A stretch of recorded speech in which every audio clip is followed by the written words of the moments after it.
been married for a long time. I've been seeing the same lady for over 20 years, which, again, if you're very young, that might sound... How old are you, for instance? Only because... 24. 20, nearly 21 years. That's nearly your entire lifetime. There's probably people in this room 19, 20. That's longer than you've been alive. So you could be very much forgiven for going, Jesus, I can't comprehend. You must be so in love. Whereas...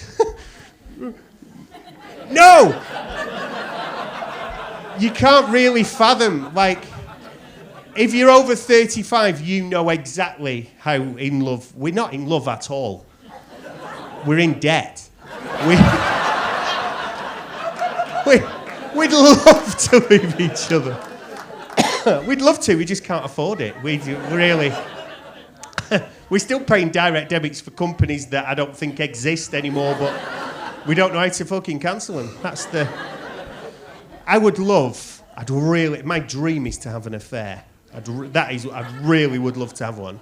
But this is the problem when you've been seeing someone for such a long time is, I don't quite know how you have one now, at this age. Because all I know is I can't get sex from a stranger the same way I get sex from a partner of 21 years. So I can't just meet someone at a bar and start pestering and nagging and begging, and trying to undermine her confidence and make her feel bad about herself. Do you know what I mean? Get her a bit upset and vulnerable, vum and pounce. All the normal tactics I use with my wife don't work. Go on, just touch it, I'll take you to Primark in the morning.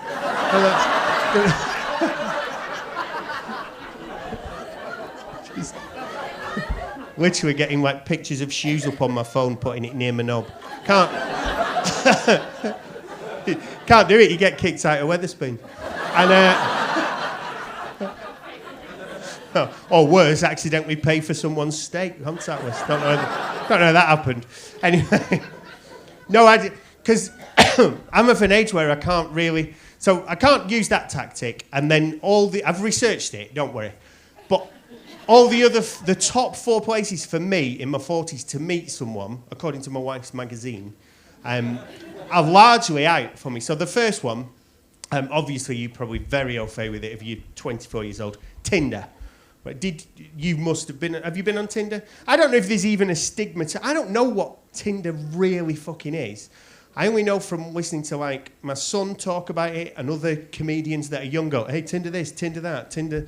And it's like, I'm too old, I can't figure out how to work it myself. My wife won't create a profile for me. Everything about it. My vague understanding of Tinder, touched a nerve on that one. She's just going to check out. Let me just check out Specky Comedian and see if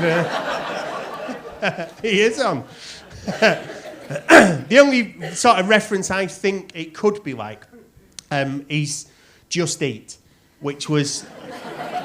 That was pretty much about 5 or 6 years ago, the last app I successfully had and can manage. Now, I understand Tinder to be probably not dissimilar to that. So, you just a couple of drinks, you're at home.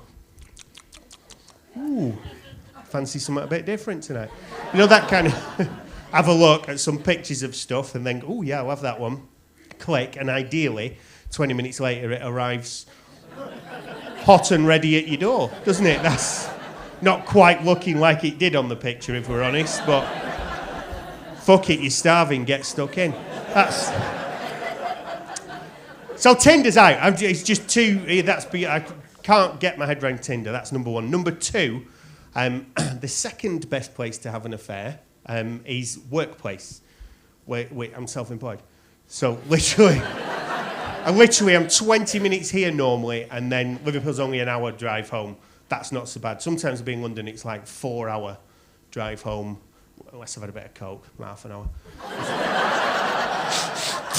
Fly up the M1. It's not bad actually. If you're driven on coke, it's fine because your ego's that fucking big. Speed cameras start flashing. When in your brain you're like, whoa, paparazzi's after me. Finally, this is my year. Finally. So I'm on my own all the time. So workplace is not fucking happening. So that's number 2, right? The third best place, now this is someone in the 40s, not for people You know, if you're in your teens or your 20s and you've got a lot, which is most of you, isn't it? You're probably looking at it like that. Oh, it's fucking, there's a disco like on Wednesday and Thursday and Friday. And why don't you just try and shag your friends? See, I don't even know if they're still called discos anymore. They're not. They fucking will be again. Mark my words. That's the thing. I've got no fear now. A couple of years ago, I'd be like, oh, what if I say the wrong thing to them? And then all people under the age of 25 have probably in this room thought within the last 2 or 3 years, ooh, espadrilles. Think I'll give those a go. So you've got no fucking moral high ground whatsoever, because I knew they were shit in 1987. So, sorry. So the third best place to meet someone for an affair, according to my wife's magazine, you probably won't get it, and it's for people in the 40s, supermarket. Now, yeah, so straight away, I mean, there's probably 1 or 2 puzzled students looking at each other like, what the fuck's a supermarket? I have no idea. You kind of go to one and then you walk in and you're confronted with fruit and vegetables instantly and you just go, fuck, this is not for me. Get out. Thought they sold booze, clearly not. Supermarket, which again, you know, might be all right depending on your point of view. Probably depending on your social status, really. Where do you go? Sainsbury's?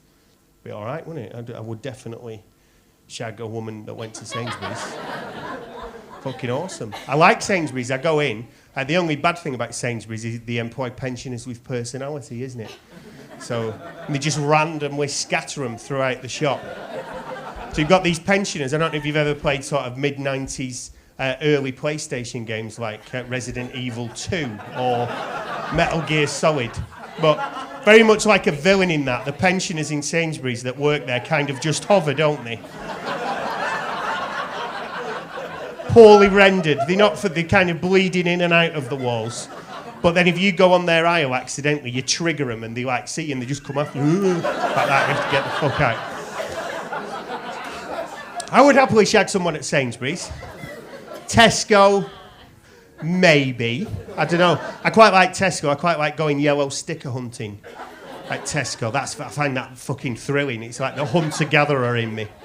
Where I'll stop there's a 24-hour Tesco on the way back, and I'll stop on the way back and be like, treat myself to a sandwich.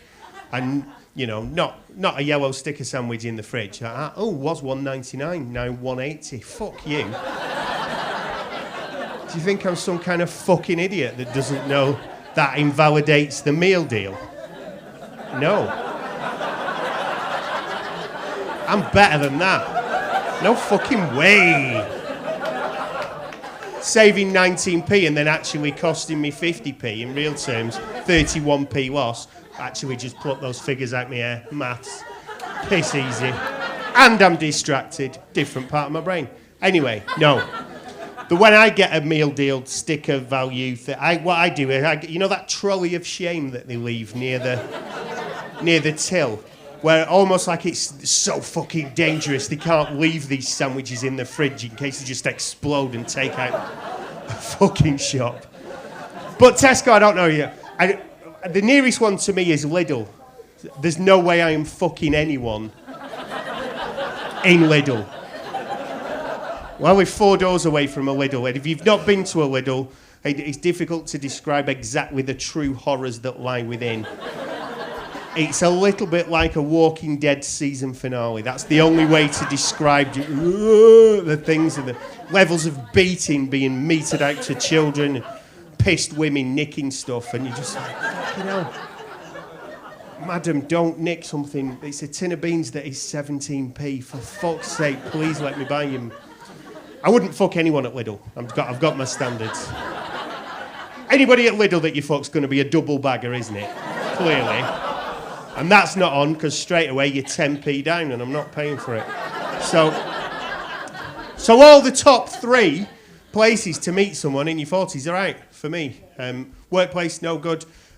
Supermarket, no good. Tinder, no good. The 4th best place to meet someone, according to my wife's magazine, in your 40s, is on a dog walk. Fucking finally. I'm in at number 4. Since I found that out, it was actually the first week of December. Since I found that out, our dog fucking hates me because He's literally just on the sofa like that, mate. No, not another walk. I've been out 4 times already today. It's not even noon.